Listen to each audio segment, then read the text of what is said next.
Combat in Battlestar Galactica Scattered Hopes is a sobering reminder that the Cylon Fleet completely overpowers you. Not only do they outnumber you, but their unrelenting attacks put constant pressure on your defenses, especially your squadrons fighting on the front line.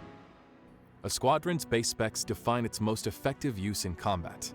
For instance, Vipers have high speed but low range, making them very effective at chasing down weaker enemies far away. Raptors are slow but have high range. It's best to place them closer to your fleet to act as sentinels. A squadron's abilities, unique skills and passives also affect its role in combat. Take the Wolf. Its taunt ability and high defense make it ideal to draw enemy fire away from the main fleet, while the Raven's cloaking stealth system is useful to plan ambushes. Choosing the right squadron ability when it levels up can significantly enhance its role, like increasing a Viper's damage while it continuously attacks, or equipping a Raptor with paralyzing EMP missiles. Some abilities can also momentarily boost a unit's base specs, and even those of nearby allies. Heroes assigned to pilot a squadron can also provide valuable advantages, such as instantly finishing off enemies, or dealing increased damage against elites. Coordinating your squadrons with your Gunstar weapons can create potent tactics, like slowing down enemies enough to get caught in an incoming nuclear blast. Mastering squadron maneuvers may give you an edge in combat, but that alone won't be enough to survive the Cylon threat. Stay tuned for more on Battlestar Galactica.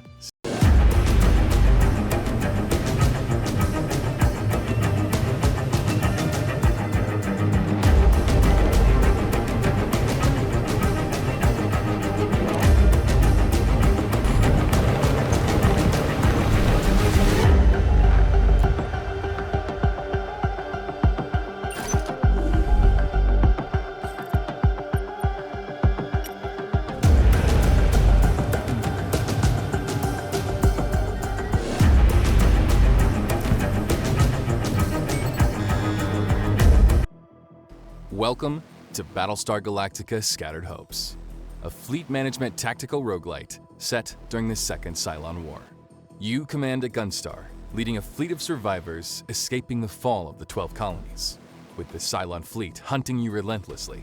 Your only chance to survive is to rejoin humanity's last hope, the Battlestar Galactica.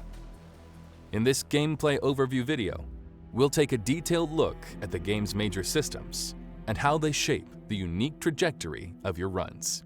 In Scattered Hopes, the core gameplay loop is structured by alternating phases of fleet management and combat. Fleet management phases offer a limited number of turns to prepare for the next Cylon encounter. During this phase, you'll manage scarce resources, upgrade your Gunstar and squadrons, train your crew, and explore points of interest. Various crises and in-fleet situations will also confront you with hard choices, affecting your fleet's survival odds. As commander, there are elements you'll need to monitor constantly to inform your decisions. First and foremost, the countdown until the next Cylon attack. Time is perhaps your most valuable resource in each safe sector. With each action costing turns and time-sensitive issues emerging constantly, you must prioritize your decisions, knowing the Cylons are inexorably closing in. Your fleet's overall status can be checked here. The whole bar shows how much damage your Gunstar can withstand in combat, whereas the fleet's health bar represents your survivors on board, their health and living conditions. Your run will end should any of these deplete entirely, your fleet will be destroyed, and all survivors aboard will die. Resources are the lifeblood of your survival. Scrap is used as general currency and as material for upgrades. Supplies are needed to solve urgent situations on board. Nukes serve as powerful wipeout attacks in combat. Tilium fuels faster-than-light jumps in combat and to explore points of interest. Aside from nukes, all resources can be produced passively by your Gunstar and civilian ships after each jump, should they survive combat.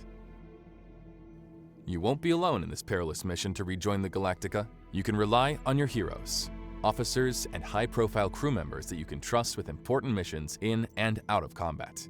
These characters may be outstanding individuals with skills surpassing most, but they remain human. You'll need to keep an eye on their health and morale. Survivors in your fleet come from all walks of life: military, civilians, and even outlaws. Keeping an eye on in-fleet politics is vital to your fleet's survival, as a faction's influence and the rapport it has with you will greatly influence events triggered in your run. Situations are various events that happen on board, ranging from hull breaches, fires, Cylon onboardings, illness, or general crowd panic. These can occur spontaneously, or as a result of your failing relationship with a faction. They may also happen as a consequence of incurring extensive damage in combat. You can resolve them by sending one of your heroes to deal with it directly, or by utilizing supplies. Keep in mind that some situations may pose risks to your hero's safety and could, at worst, cost them their lives. You can choose to ignore them, but if you do not address them by the end of the indicated countdown, your fleet's health will degrade significantly.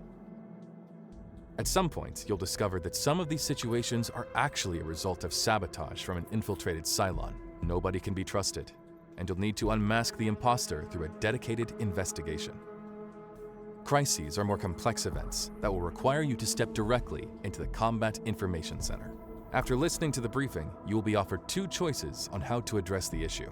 One will trigger an objective-based, time-limited mission where you'll need to accomplish various tasks. Fail to check off all objectives on the list, and you will face harsh consequences. The other choice will offer an immediate but often costly solution, whether you pay with dwindling resources or by losing favor with a hero or a faction, knowing that these tense relationships may trigger even more crises in the future. Crises test your ability to weigh the outcomes of each choice and measure their impact on your fleet's immediate and future needs. Sacrifices will always be necessary, but which are you ready to make? On the flip side of crises, opportunities are events that can reward you with positive effects, such as additional resources and improvements to your fleet. They also require tasks to be completed within a limited time frame, but in this case, failure does not come with negative consequences. Once per sector, decisions that make you fall out of favor with a faction or a hero can be slightly counterbalanced by spending time in the bar. Ambrosia has a way of loosening tongues and bringing enemies together, after all. Points of interest will vary across the different sectors you jump to. They can present a reliable way to replenish your resources at the cost of burning Tilium. Some POIs also offer strategic additions to your fleet, such as new squadrons, Gunstar weapons, heroes, and even civilian ships.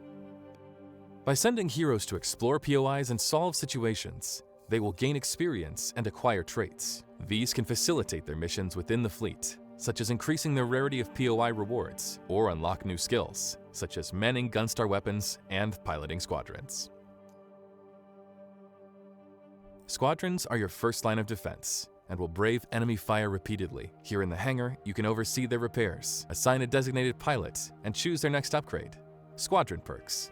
Some improve base specs, while others offer unique skills and passives that give an extra edge in combat. You can also manage your Gunstar weapon setup focusing on single target damage or large AoEs.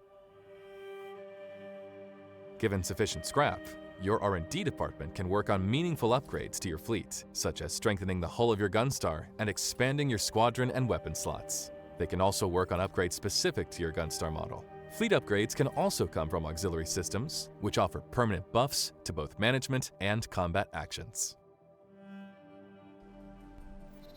Combat phases are asymmetrical fights, where the Cylon Fleet overwhelmingly outnumbers you. During the 2 minutes it takes for FTL calculations to compute, you'll need to defend your fleet in real-time combat with tactical pause, until you can jump to the next safe sector.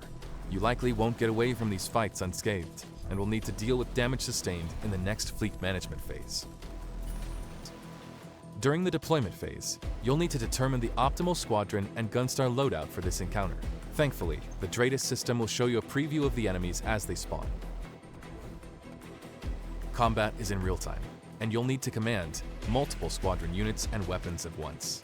Using real-time pause will allow you to assess the flow of the battle more efficiently. You can use this function at any time, testing each move with ballistic previews before you commit. Each of your squadrons has its own strengths and weaknesses. Not only do their base specs differ, but their unique perks, EMP, camouflage, on-field repairs, determine their strategic value during combat. As you progress in your run and apply more squadron upgrades, you'll come to understand how each unit can handle specific enemy matchups.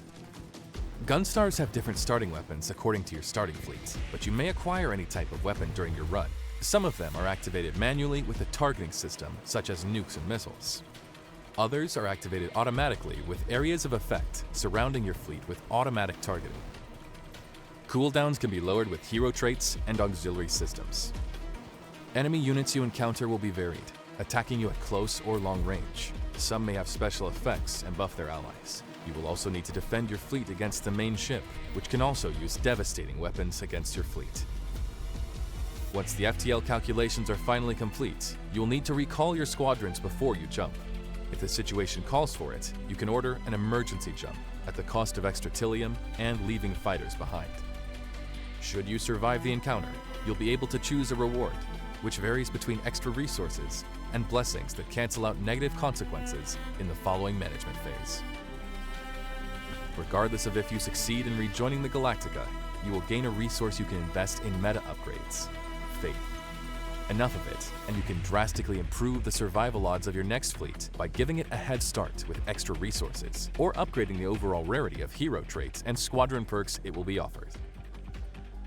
Trials are a series of feats and tasks you can complete during your run. Doing so will grant you knowledge, which unlocks access to new starting fleets, squadrons, and more.